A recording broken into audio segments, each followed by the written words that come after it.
नर्मदा आशिष नगर तालुका शहादा जिल्हा नंदुरबार येथे नंदुरबार जिल्ह्यातील अखिल भारतीय किसान संघर्ष समन्वय समितीच्या वतीने नंदुरबार जिल्ह्यातील समविचारी संस्था संघटनांच्या वतीने शेतकऱ्यांच्या विरोधात जे 3 कायदे आलेले आहेत ते नेमके काय त्याची जाणीव जागृती करण्यासाठी शेतकऱ्यांना इथे बोलून किसान मजदूर हक्क संमेलन घेण्यात आले।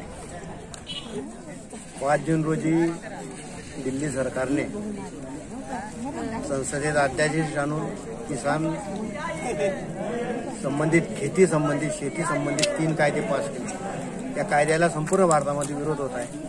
आज काथर्रा येथे किसान मजदूर अधिकार संमेलन घेण्यात आले।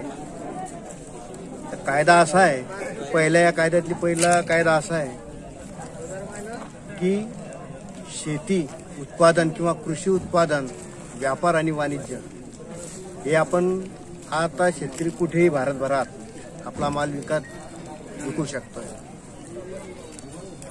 ज्या राज्यात सहकार चळवळी ज्या कृषी मंडी आहे त्या मंडीमध्ये पूर्वी माल विकत जायचा आहे, आता त्या मंडी बाहेर माल विकायची परवानगी दिलेली आहे। त्याच्यामुळे काय होईल, शेतकरी विरोधी असा कायदा असा आहे की ह्या सूट दिल्यामुळे जगातील किंवा भारतातील मोठमोठे शेठ व्यापारी पुंजीपती शेतकऱ्यांचा माल घ्यायला येतील।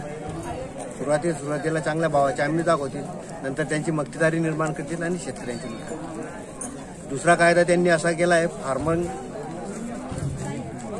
करार शेती कॉन्ट्रॅक्ट फार्मिंग। त्या कॉन्ट्रॅक्ट फार्मिंगमध्ये आता शेतकरी आपली शेती कोणालाही कराराने देऊ शकते। मोठमोठ्या कंपन्या पुंजीपती येतील, शेतकऱ्यांची शेती लीजवर घेतील, करारावर घेतील। शेतकऱ्यांना सांगतील की तुम्ही असं पिकवा, त्याला आम्ही असा भाव देऊ। करार हा इंग्रजीत असेल, 50-100 पानांचे असेल, शेतकऱ्यांना तो समजणार नाही आणि याच्यात सुद्धा शेतकऱ्यांची फार मोठी नुकसान होणार। आणि तिसरा कायदा यांनी बनवला आहे की आवश्यक वस्तूंचा कायदा। या कायद्यामध्ये असं आहे की ज्या जीवनावश्यक वस्तू आहेत, समजा तेल आहे, अन्नधान्य आहे, या आता अत्यावश्यक वस्तू राहणार नाही। कुणालाही याचा आता भांडार करता किंवा संग्रह करता येईल, गोडाऊनमध्ये माल ठेवता येईल। याच्यामुळे मोठमोठे व्यापारी शेतकऱ्यांनी उत्पादित केलेला माल कमी भावाने खरेदी करतील आणि आपल्या गोडाऊनमध्ये साठवतील। आणि ज्या वेळेस पुरवठा कमी झाला त्यावेळेस मालाच्या किमती वाढतात, त्यावेळेस हे व्यापारी आपल्या गोडाऊनमध्ये साठवून ठेवलेला माल, त्यांच्या कोल्ड स्टोरेजमध्ये साठवून ठेवलेला माल जास्त भावाने विकतील। म्हणून या कायद्याला संपूर्ण भारतावर विरोध होत आहे आणि या मोदी सरकारने किंवा दिल्ली सरकारने कोणत्याही शेतकऱ्यांच्या संघटनेची मागणी असताना हा कायदा अध्यादेश आणून जूनमध्ये संमेलनामध्ये शहाद्यातील व नंदुरबार जिल्ह्यातील बऱ्याच सामाजिक संघटना सहभागी झालेल्या होत्या। त्यात फुले आंबेडकर स्टडी सर्कल शहादा, विचारधारा फाउंडेशन, तसेच महिला किसान अधिकार मंच, जनार्द आदिवासी प्रकल्प आणि इंडियन बहुजन टीचर्स असोसिएशन अर्थात इप्टा, तसेच नर्मदा बचाव आंदोलन या प्रकारे अशा बऱ्याच सामाजिक संस्था आज या संमेलनात सामील झालेल्या होत्या।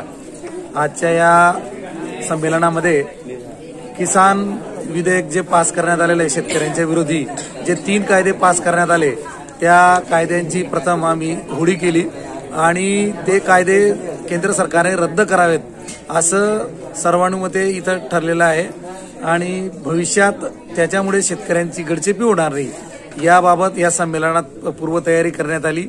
येणाऱ्या 26 नोव्हेंबरला दिल्ली येथे जे देशव्यापी आंदोलन होणार आहे, त्या आंदोलनामध्ये नंदुरबार जिल्ह्यातून बरेच कार्यकर्ते सहभागी होणार आहेत। तसेच शहाद्याला सुद्धा या निमित्ताने जे कार्यकर्ते दिल्लीला जाणार नाहीत ते डॉक्टर बाबासाहेब आंबेडकर यांच्या पुतळ्याजवळ 26 नोव्हेंबरला एकत्र येऊन 26 नोव्हेंबर संविधान दिनी सरकारचा निषेध नोंदवणार आहेत। कारण सरकारचा निषेध नोंदवणे हा प्रतिकात्मक प्रत्येक गल्ली ते दिल्लीपासून असा कार्यक्रमाचं आमचं नियोजन झालेलं आहे आणि भविष्यात महाराष्ट्र सरकारने या कायद्याच्या रद्द करण्याबाबतीत विधान परिषदेमध्ये विधानसभेमध्ये निर्णय घ्यावा असं सर्वानुमते ठराव घेण्यात आलेला आहे। तसेच शेवटी आम्ही पंजाबमध्ये जे शेतकऱ्यांच्या विरोधात शासनाने कटकारस्थान रचलेलं आहे, सरकारने शेतकऱ्यांचा मालसाठी ज्या रेल्वे बंद केलेल्या आहेत त्या रेल्वे पुन्हा सुरू कराव्यात म्हणून असा एक ठराव करून आम्ही रेल्वे मंत्रालय दिल्लीला पाठवलेला आहे. या ठरावासाठी संपूर्ण जेवढे संमेलनास कार्यकर्ते संघटनांचे जमलेले होते यांनी एकमताने पाठिंबा दिलेला आहे आणि यापुढे शेतकऱ्यांवर होणाऱ्या अन्यायाच्या विरोधात संपूर्ण भारतभर एकत्र येऊन सगळ्या सामाजिक संस्था जवळजवळ 350 संघटना आहेत ज्या या सरकारच्या निर्णयाविरुद्ध लढणार आहेत. चेतन, धन्यवाद सर. या संमेलनामध्ये 1000च्या वर आदिवासी आणि अन्य शेतकरी, महिला शेतकरी सर्वच सामील झाले व सर्व सहमतीने केंद्र सरकारने आणलेले 3 किसान विरोधी कायदे आणि बिजली बिल रद्द करण्याची मागणी करण्यात आली. त्याचप्रमाणे पंजाब, राजस्थान, छत्तीसगड यासारख्या राज्यांच्या मागोमाग महाराष्ट्र शासनाने सुद्धा आपला घटनात्मक अधिकार वापरून शेतीविषयक शेतकऱ्यांच्या सर्व नैसर्गिक उत्पादनांना धान्य, पहाडी धान्य, फळं, भाज्या, दूध इत्यादींना हमी भाव जाहीर करणारा कायदा आणावा आणि हमी भाव न देणाऱ्यांना त्यामध्ये जेल व दंड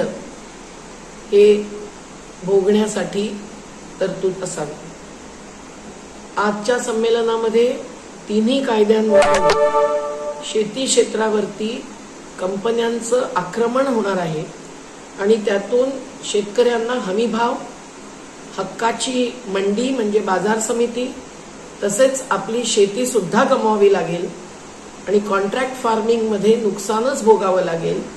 जमाखोरीमुळे देशातल्या सर्व गोरगरिबांची अन्नसुरक्षा धोक्यात येईल असे म्हणणे सर्वांच्या तर्फे मांडण्यात आले. या संमेलनामध्ये दादाभाई पिंपळे, अनिल कुवर, रंजना कान्हेरे, ताराबाई मराठे, चोप्याहून आलेले प्राध्यापक प्रदीप पाटील व नर्मदा खोऱ्यातील नूरजी वसावे, नूरजी पाडवी आम्ही सर्वांनीच आपापलं विश्लेषण मांडून शेती आणि उद्योग यांच्यामधली गैरबराबरी, विषमता ही नष्ट करण्यासाठी हा लढा द्यावाच लागेल आणि आजपर्यंत शेतकऱ्यांना जे मिळालं नाही ते ह्या लढ्यातून मिळवावं लागेल असाही ठाम संकल्प व्यक्त केला आला.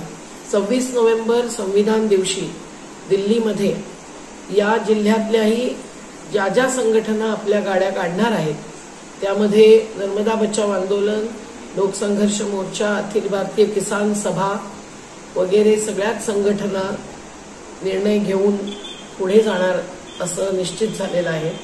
हक्कासाठी, न्यायासाठी,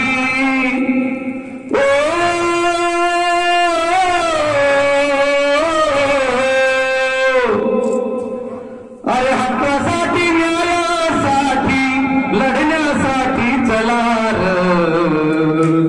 घरात बसून भागणार नाही आता रस्त्यावरती चला घरात बसून भागणार नाही आता रस्त्यावरती चला हक्कासाठी, न्यायासाठी, हक्कासाठी, न्यायासाठी लढण्यासाठी चला घरात बसून भागणार नाही आता रस्त्यावरती चला घरात बसून भागणार नाही आता रस्त्यावरती चला.